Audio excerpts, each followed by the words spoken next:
اصرار کر رہے تھے کہ جی محرم پہ کچھ بیان ہو جائے.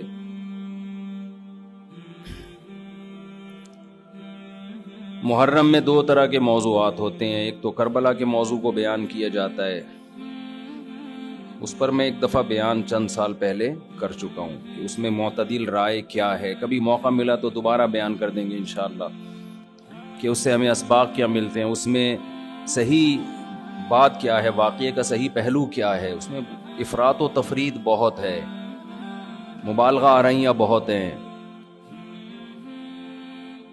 سیدنا حسین ابن علی رضی اللہ تعالی عنہ کو کربلا میں شہید کیا گیا، یہ بہت بڑا ظلم ہے، اس میں دو رائے نہیں ہو سکتی. اور بڑی بات یہ کہ حکومت کی سرپرستی میں یہ کام ہوا ہے، اس لیے یہ بڑا ظلم ہے. جو اسلامی حکومت تھی، جو خلافت کی دعوے دار تھی، شاید اسلامی تاریخ میں اس سے بدترین واقعہ ہمیں نہیں ملتا. لیکن یہ ایک واقعہ ہے، محرم کا اس سے براہ راست کوئی تعلق نہیں ہے. واقعات تو کسی نہ کسی مہینے میں ہوتے ہیں، کسی نہ کسی تاریخ کو ہوتے ہیں، تو ان واقعات سے عبرت حاصل کرنی چاہیے، نہ کہ ان تاریخوں کو پکڑ کے ہم بیٹھ جائیں. چونکہ اس تاریخ کو یہ ہوا تھا تو ہم نے یہ کرنا ہے، اس ڈیٹ کو یہ ہوا تھا تو ہم نے یہ کرنا ہے. ہمیں کسی قیمت بھی اسلام کا دامن ہاتھ سے نہیں چھوڑنا. حضرت حسین رضی اللہ تعالی عنہ جو کربلا میں نکلے تو محرم ہونے کی وجہ سے تھوڑی نکلے تھے، تو سیاسی حالات کو درست کرنے کی نیت سے نکلے. وہ محرم ہوتا تو بھی جاتے، سفر ہوتا تو بھی جاتے، ربیع الاول ہوتا تو بھی جاتے، رمضان ہوتا تو بھی جاتے.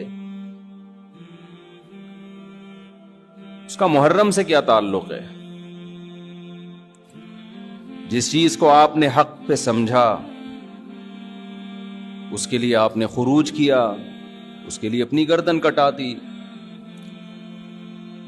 غیرت کی شہادت کو ذلت کی زندگی پر ترجیح دی، پورا خاندان کٹوا دیا مگر غیرت پر سودا نہیں کیا. تو اگر یہ سفر میں آپ کو موقع ملتا تو آپ سفر میں نکلتے، ربیع الاول میں موقع ملتا تو ربیع الاول میں نکلتے، رمضان میں ملتا تو رمضان میں نکلتے. ہمیں کیا کرنا ہے؟ چاہے محرم ہو، چاہے سفر ہو، چاہے ربیع الاول ہو، چاہے ربیع الثانی ہو، جمادی الاولی، جمادی الثانیہ، رجب، شعبان، رمضان، ہمیں حکم یہ ہے کہ شریعت نے ہمیں جو حکم دیا ہم اس سے تجاوز نہ کریں. تو بہن بھائی فرقے بنتے چلے جائیں گے، محرم میں جو کچھ ہو رہا ہے یہ لوگ کریں گے. نبی نے فرمایا 73 فرقوں میں امت تقسیم ہوگی. میں نے اور آپ نے وہ کام کرنا ہے جو قرآن میں ہے، حدیث میں ہے، اور اس پر کس کا عمل ہے؟ صحابہ کا. اور یہ جو چاروں ائمہ ہے نا، انہوں نے انہی کو فالو کیا ہے، صحابہ کو. اس لیے امت کہتی ہے چاروں ائمہ کا جس مسئلے پر اتفاق ہو اس سے شذوذ اور خروج اختیار کرنا جائز نہیں ہے، کیونکہ یہ اس کی ظاہری ایک علامت ہے کہ حق اس میں منحصر ہے. اتنے بڑے بڑے ائمہ کیسے غلطی ایک سے ہوتی ہے، دو سے ہوتی ہے، چاروں متفق کیسے ہو گئے؟ اور اگر آپ نہیں مانتے تو اتنی بات تو مانتے ہو نا، نبی اور صحابہ یہ تو منصوص ہے نا. تو مجھے بتاؤ محرم صحابہ کی زندگی میں آیا تھا کہ نہیں آیا تھا؟ اہل بیت کی زندگی میں آیا تھا نہیں آیا تھا؟ کوئی ایک صحیح روایت ہمیں ملتی ہے کہ اہل بیت نے وہ کچھ کیا جو آج ہم کر رہے ہیں؟ کیا حضرت حسین ابن علی رضی اللہ عنہ سید الشہداء، کیا انہوں نے ماتم کی ترغیب دی ہے یا ان کے اولادوں نے ماتم کی ترغیب دی ہو؟ غم منانا، غموں میں رونا پیٹنا، ماتم کرنا، اسلام صبر کی تلقین دیتا ہے. اہل بیت کا حکم بھی کیا تھا؟ صبر. واویلا کرنا، رونا پیٹنا، چیخنا چلانا یہ اسلام کا حکم نہیں ہے. بعض لوگ استدلال کرتے ہیں کہ فلاں موقع پہ نبی صلی اللہ علیہ وسلم روئے، فلاں موقع پہ فلاں صحابی روئے. غم کے موقع پہ روئے ہیں، غم کا موقع گزرنے کے بعد اس تاریخ آنے پر روئے، ایسا ہمیں تذکرہ بولو نہیں ملتا. غم کے موقع پہ رونا تو انسان کی نیچر ہے، فطرت ہے، اس میں بھی چیخنے کی اجازت نہیں ہے، ماتم کی اجازت نہیں ہے. این جب صدمہ پہنچے اس وقت آپ کو ماتم کی اجازت نہیں، نبی نے لعنت فرمائی ہے. تو صدمہ گزرنے کے 1 سال بعد اس تاریخ کو آنے پر کہاں سے اجازت ہو گئی؟ میں تشدد کا قائل نہیں ہوں. میرا مقصد یہ نہیں ہے کہ آپ جو لوگ یہ کر رہے ہیں ان کو جا جا کے چھیڑیں، تنگ کریں. ہمارا ملک فرقواریت اور لسانی اور فرقہ وارانہ جھگڑوں کا متحمل نہیں ہے، مار دھاڑ اور نفرت والی تقریریں کرنا نہیں ہے. میرا مقصد تو اہل سنت والجماعت کو یہ بتانا ہے کہ آپ ایک فیصلہ کرو، آپ ادھر ہو یا ادھر ہو. آپ کے اصول کچھ اور ہیں، ان کے اصول کچھ اور ہیں، ان کو ان کے اصولوں پہ چلنے دیں. جب نبی نے کہہ دیا نا 73 ہوں گے تو 73 ہو کے رہیں گے. آپ فرقہ واریت ختم نہیں کر سکتے. آپ نے سلیکٹ کرنا ہے کہ صحیح کون ہے غلط کون ہے. آج لوگ آ کہتے ہیں فرقہ واریت ختم ہو جائے. میں نے کہا نہیں ہو سکتی ختم بھائی، نبی نے کہہ دیا 73 فرقے ہوں گے، کیسے ختم ہوگی؟ آپ نے سلیکٹ کرنا ہے، گائیڈ کرنا ہے کہ صحیح کون ہے. اپنے لیے سلیکشن کرنی ہے، ان میں صحیح کون ہے، میں وہاں جاؤں گا. آپ کے پاس بہت سارے آپشن ہوتے ہیں دنیا میں بھی، تو آپ سارے آپشن ختم کر دیتے ہو. کئی رشتہ آیا آپ کے لیے، بہت ساری لڑکیاں ہیں، آپ نے کہا یہ ٹھیک ہے باقیوں کو بم سے اڑا دو. او بھائی آپ کو جو سمجھ میں آیا آپ اس سے شادی کر لو، بلکہ اس سے بھی نہیں 3 اور سے کر لو. اور لڑکی کے پاس ایک آپشن ہے، تو بھائی جو سمجھ میں آ رہا ہے اس سے کر لو، باقی وہ دوسرا جو مرضی آپ کے بلا سے آپ کہیں اس کو مار دو، کیونکہ وہ غلط آدمی کا رشتہ میرے پاس آیا ہے، بندہ ٹھیک نہیں ہے، ابا اس کو مروا دو. ابا کہے گا بیٹا تو اتنے لوگ صحیح بھی ہیں غلط بھی ہیں، تجھے جو صحیح لگ رہا ہے وہ بتا دے، جو غلط ہے وہ اس کو رہنے دے، وہ تیرا کام نہیں ہے. دنیا میں بہت سی غلط بھی ہوتی ہیں، ان کو وہ غلط مل جائے گا. تو فرقے تو رہیں گے. حضرت عیسیٰ علیہ السلام ہی آ کے ان فرقوں کو ختم کریں گے، اور تلوار سے ختم ہوں گے یہ. اور یہ ہمیں اجازت، ہمیں بم پھاڑنے کی، تلوار چلانے کی، گالیاں دینے کی اور ایسے بیان کرنے کی جس سے نفرتیں پھیلیں، ہمیں اس کی اجازت نہیں ہے. ہمارے پاس تو جو بھی آتا ہے ہم اس کو گلے لگاتے ہیں. شیعہ لوگ بھی آتے ہیں، ہم ملتے ہیں، تمیز سے بات کرتے ہیں، اکرام کرتے ہیں، السلام علیکم. مذہب پہ بحث نہیں کرتے ہم. کیوں؟ ہمیں پتہ ہے خام خواہ کا جھگڑا ہوگا. جو سیکھنے آنا چاہے بات کر لیتے ہیں اس سے ہم. تو ہم نفرتوں کے قائل نہیں ہیں، نہ ہم تشدد کے قائل ہیں. ہم تو آپ کو یہ بتا رہے ہیں کہ آپ فیصلہ کرو کہ آپ ہو کس کیٹیگری میں.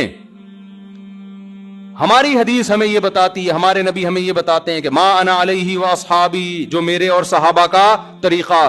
ہمارے نبی پہ محرم بھی آیا، صحابہ پہ محرم بھی آیا، جو انہوں نے کیا ہم بھی وہی کریں گے. ہمارے نبی کی زندگی میں ربیع الاول آیا، صحابہ کی زندگی میں خلفائے راشدین کی زندگی میں آیا، جو انہوں نے کیا ہم بولو نا وہ کریں گے. انہوں نے کیا کیا؟ صبر کیا ہے. غم کے موقع پہ کیا کیا ہے؟ صبر کیا ہے. تو ہم بھی کیا کریں گے؟ صبر. یا ہمیں اجازت دی ہے قاتل سے قصاص لیں. حضرت حسین کے قاتل اگر آج ہمیں مل جائیں، ہم انشاءاللہ ان کو زندہ نہیں چھوڑیں گے. جب نہیں ہے ہمارے پاس، ہمارے دور میں نہیں ہے، تو اللہ سے ہم دعا کرتے اللہ ان سے انتقام لے قیامت کے دن. حضرت حسین کے خون کا بدلہ لے اللہ ان سے، اور لے گا، اللہ کیوں چھوڑے گا. لیکن اگر ہم نے اس حدود سے تجاوز کر کے ہم نے وہ کچھ کیا جو اللہ اس کے رسول کی منشا کے خلاف ہے، تو میرے بھائی جہاں قاتلوں سے سزا لی جائے گی اللہ ہمیں بھی نہیں چھوڑے گا. کہ یہ کون سی اہل بیت کی تعلیمات تھی جس پر تم عمل کر رہے ہو. سفید لباس اسلام میں پسندیدہ ہے، ٹھیک ہے، نبی نے ہر رنگ کا لباس پہنا ہے. پسند کس کو کیا؟ سفید. وہ محرم میں بھی پسندیدہ، وہ سفر میں بھی، وہ ربیع الاول میں. جیسے ہی رشتہ میسر ہو اسلام حکم دیتا ہے نکاح میں تاخیر نہ کرو، چاہے محرم ہو. محرم ہے تو سفر تک ڈیلے نہ کریں، سفر میں رشتہ ملا تو ربیع الاول تک ڈیلے نہ کریں. ویسے بھی میرے بھائی جس نے 4 شادیاں کرنی ہوں گی وہ اگر ڈیلے کرنا شروع کر دے تو اس کی ہو گئی. پھر اسلام میں تو یہ کہ جلدی نکاح کرو. محرم میں بھی کریں، جو نہیں کر رہے ان کو چھوڑ دیں، اپنے ان کا فرقہ ہے، ان کا مسلک ہے، چھیڑے نہیں کسی کو. جا کے بحث نہ کریں، دفتروں میں بحثیں خامخواہ کی شروع ہو جاتی ہیں. آپ نے اپنے بارے میں فیصلہ کرنا ہے میں کدھر ہوں، میں کدھر کھڑا ہوں. جو کالے کپڑے پہننے دیں، نہ ان پہ طنز کریں، نہ ان پہ ہوٹنگ کریں، یہ جائز نہیں ہے. اس سے نفرتیں پیدا ہوں گی. جو کر رہا ہے کرنے دو. آپ کے بچے جب پوچھیں ابو انہوں نے کالے کپڑے پہنے، بولیں بیٹا ان کا فرقہ ہے، ہم لوگ اس فرقے کے نہیں. ختم ہو گئی بات. تو ابو ہم اس فرقے ہم کیوں نہیں ہیں؟ بیٹا ہم حدیث میں آتا ہے کہ ما انا علیہ و اصحابی. جب بچہ آپ کا پوچھے نا تو آپ بتائیں حدیث میں آتا ہے جو میرے اور صحابہ نے، چونکہ صحابہ نے یہ نہیں کیا تو ہم بھی نہیں کر رہے. تو بیٹا پوچھے گا پھر یہ کیوں کر رہے ہیں؟ تو بیٹا جو ان کا کام ہے وہ ان سے پوچھنے کا ہے، وہ مجھ سے پوچھنے کا نہیں ہے. اب بچہ جائے گا ان سے پوچھنے کے لیے، اس کو بولیں بیٹا جب بڑے ہو جاؤ گے نا پھر جا کے پوچھنا. ابھی پوچھا تو رپلائی بھی ہوگا, اس سے کیا پیدا ہوگا؟ فتنہ. تو بچے میں کھوپڑی ہوگی تو وہ اتنی بات اس کی کھوپڑی میں انشاءاللہ آ جائے گی, 2 اور 2 4 کی طرح. پھر بچہ کہے گا ہمیں کیا کرنا چاہیے؟ اس کو بتا دو بیٹا قرآن میں صاف طور پہ لکھا ہوا ہے کہ ہم نے بنی اسرائیل سے عہد لیا تھا کہ ان احکام کو فالو کرنا ہے. بنی اسرائیل نے ان احکام کو چھوڑ کر فرقے بنا دیے. تو بیٹا قرآن میں سورہ بقرہ میں اللہ کہہ رہا ہے ان احکام کو فالو کرو, وَاعْبُدُوا اللَّهَ, اللہ کی عبادت کرو. سمجھتے ہو بیٹا ہم نے کیا کرنا ہے؟ اللہ کی عبادت. ابو عبادت کیسے کرنی ہے؟ بیٹا 5 نمازیں پابندی سے پڑھنی ہے, ٹھیک ہے نا. زندگی میں 1 دفعہ حج کرنا ہے بیٹا, سال میں 1 دفعہ زکوٰۃ دینی ہے, اس کے حکام علماء سے پوچھ لو. یہ کرنا ہے ہم نے محرم میں بھی کرنا ہے, سفر میں بھی کرنا ہے, ربیع الاول میں بھی کرنا ہے, اور ربیع الثانی میں بھی کرنا ہے. جس کا جو حکم آتا جائے, رمضان میں روزے رکھنے ہیں, حج کے ایام میں حج کرنا ہے, وہ اللہ نے ڈیٹیں ہمیں بتا دی. ابا محرم میں کیا کرنا ہے؟ بیٹا محرم میں 9 10 یا 10 11 کا روزہ رکھنا ہے, اور زیادہ روزے رکھ سکتے ہو تو سبحان اللہ. حدیث میں آتا ہے سب سے زیادہ رمضان کے بعد روزوں کا ثواب کس مہینے میں ملتا ہے؟ محرم میں ملتا ہے. بیٹا ہم نے یہ کرنا ہے. سمجھ میں آ رہی ہے بات کی نہیں آ رہی؟ اور کیا کرنا ہے؟ اور اس سے بولو قرآن میں اللہ کہتا ہے وَلَا تُشْرِكُوا بِهِ شَيْئًا, اللہ کی عبادت کرنی ہے, اس کے ساتھ کسی کو شریک نہیں, پکارنا نہیں ہے, صرف یا اللہ مدد, نہ یا علی مدد, نہ یا غوث اعظم مدد, نہ یا رسول اللہ مدد. یہ سارے نعرے بیٹا ہم لوگوں کے بولو نہیں. اچھا ابو فلاں نے فلاں کتاب میں لکھا ہے کہ یا رسول اللہ مدد, تو دائرے اسلام سے خارج ہے. بیٹا کون دائرے میں داخل ہے کون خارج ہے یہ تیرا ہیڈ ایک, کیونکہ بچے نے اس کو لے کے پھر وہ فتوے دینا شروع. بیٹا اس کو چھوڑ دے اپنے حال پہ, میں جو تو نے کرنے کے کام ہے وہ میں تجھے بتا رہا ہوں. وہی ہے نا ایک آدمی رات کو تہجد میں اٹھ کے دعا مانگ رہا تھا, اے اللہ سارے لوگ سو رہے ہیں میں اکیلا جاگا ہوا ہوں, اس عمل کی لاج رکھ لے, سارے لوگ خراٹے لے رہے ہیں میں اکیلا. لوگوں نے کہا تو اپنی باتیں بتا, ہماری برائیاں کیوں کر رہا ہے اللہ کے سامنے؟ ایک آدمی نے کمبل نکال کے بولا بھائی تو اپنا بتا نا, ہماری برائیاں ہمیں کیوں ساتھ میں گھسیٹ رہا ہے, یہ لوگ سو رہے ہیں. تو بیٹا یہ آپ کے کرنے کا کام ہے, باقی آپ کسی بھی فتوے کون یا رسول اللہ کہہ رہے کون کس کا کیا مطلب ہے, چھوڑو اس بحث کو. اس میں پھر بڑی طویل بحثیں ہیں, یہ ایسے دلدل میں پھنسو گے نکلنے کے قابل نہیں رہو گے. اچھا ابو اور کیا کرنا ہے میں نے؟